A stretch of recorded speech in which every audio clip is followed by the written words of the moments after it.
தம்பி, நான் சொல்ல போற விஷயம் பெரிய விஷயம்டா. என்னடா நடக்கும் போது உனக்கே தெரியும்டா. ஆனா நீ சொல்லுன்னா எனக்கு தலையை வெடிச்சிருந்தேன். தயவு செஞ்சு சொல்லுண்ணே சாமி, உன்னை கெஞ்சு கேக்குறையா, சொல்லியா பிளீஸா. நீ தான் அந்த பக்கத்து விட்டு மாலா கூட சேர்ந்து சுத்திக்கிட்டு இருக்கியாமே, நீ தெரியாதுன்னு நினைச்சியா? அது நான் இல்ல, பரமேஷ். அது ஒன்னதாட்டா வெறி கொண்டு தட்டிக்கிட்டு இருக்கானோ.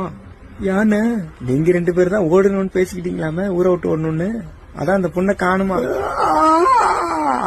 இல்ல நான் இல்ல, அது யாருன்னு தெரியல.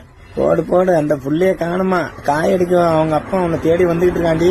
என்ன ரெடியா இருந்துக்க, எல்லாம் எனக்கு எப்படி தெரியும் தானே யோசிக்கிற. எல்லாம் உன் ஃப்ரெண்ட் இருக்கான்ல சூராஜ், அவன் தான் சொன்னான். வருஷமா எங்க வீட்டுல இருந்ததுக்காக நான் சொல்றேன்டா. கொட்டாய் பண்ண சொல்றது கேள்றா. இந்த வருஷம் எங்க வீட்டுல இருந்ததுக்காக உங்க சொல்றேன், மரியாதை ஓடி போடுங்க. இங்க இருக்காத எங்க வீட்டுல, அவ பின்னாடியே ஓடிக்க. மதப்பட்டு அலையறதுக்கு என் வீட்டுல வந்து என்ன